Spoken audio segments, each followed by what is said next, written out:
Assalamualaikum warahmatullahi wabarakatuh. Puji sinareng syukur urang panjatkeun kehadirat Allah Subhanahu wa taala Rabiul Alamin anu diparantos maparin kasehatan sareng kasempatan anu sakia ageungna. Dugi ka urang tiasa ngiringan dina kasempatan kalayan sehat walafiat. Salawat miwah salam mugia salawasna dilimpahkeun ka panutan urang sadaya Nabi Sallallahu Alaihi Wasallam, ka keluargana, ka sahabatna, dugi ka urang sadaya salaku umatna. Amin ya robbal alamin. Nadipi kahormat Ibu Kepala Sekolah MTS Islahul Amanah, nadipi kahormat Bapak Ibu Guru, sareng staf anu salawasna ngaping urang. Sareng rerencangan sadayana siswa-siswi ti kelas 7 dugi ka kelas 8. Simkuring Sani Silvi Pratiwi ti kelas 8E ngadeg di dieu bade ngajak urang sadaya ngagali harti sareng pentingna diajar di lingkungan sekolah ieu. Hirup teh ibarat perjalanan panjang. Ayeuna urang nuju aya dina terminal awal, nyaeta sakola. Nah urang bakal ngamangpaatkeun ieu waktos pikeun nyiapkeun bekal anu cukup atawa urang bakal nyia-nyiakeun dugi ka engke hanjakal.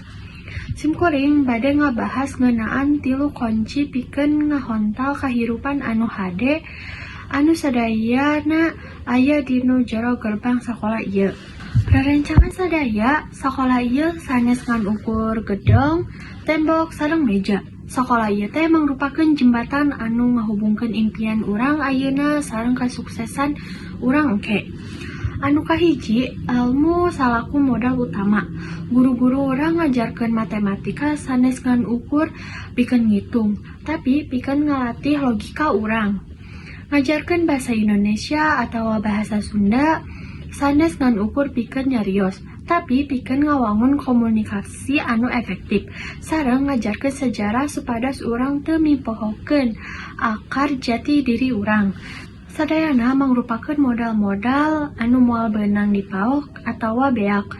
Nyata ilmu pangaweruh. Kukituna ulah nganggep enteng kana sagala rupa pelajaran. Sanajan anjeun teu resep kana eta pelajaran. Anu kadua, ngaleungitkeun hawa males. Salaku siswa tangtuna urang mindeng karasa males. Males maca buku, males ngerjakeun PR, antanapi males hudang isuk-isuk.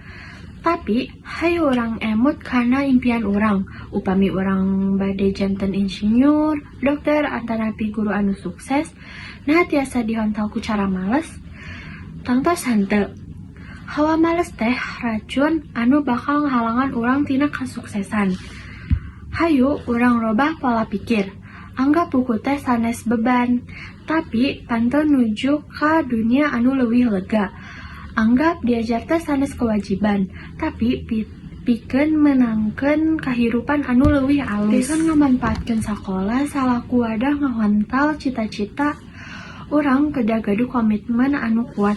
Nyaeta anu kahiji, aktif sareng proaktif. Ulah jadi siswa anu cicing atawa fasib. Upami aya anu teu ngartos, taroskeun ka guru. Ngiringan ekstrakurikuler supados bakat urang tiasa ngembang. Komitmen pikeun nyiptakeun kasempatan sanes ngan ukur ngadagoan kasempatan datang ka urang. Anu kadua, ngajaga karukunan atawa gotong royong. Anu katilu atawa anu katerakhir, tong paur ku kagagalan. Sakapeung urang teh gagal dina ujian atawa gagal dina pasanggiri, kagagalan teh sanes akhir dina sagalana. Kagagalan mangrupa guru anu panghadena dina kahirupan urang. Tidinya urang diajar, tidinya urang nerekan sangkan leuwih hade deui, ulah gampang pundung. Teraskeun berjuang sarta semangat. Rerencangan sadaya salaku panutup, hayu urang tinggali Bapak Ibu Guru arurang. Anjeunna salawasna masih anu pangsaena ka urang. Sanes pikeun aranjeunna, tapi pikeun masa depan urang. Hayu urang bales kahadean aranjeunna ku cara anu mulia. Diajar anu rajin, ngahontal prestasi anu luhur, janten jalmi anu boga budi pekerti luhur. Mugia sagala cita-cita urang tiasa kahontal, mugia sakola urang teras janten tempat anu barokah. Hartur nuhun kasadayana, sagala perhatiana. Wassalamualaikum warahmatullahi wabarakatuh.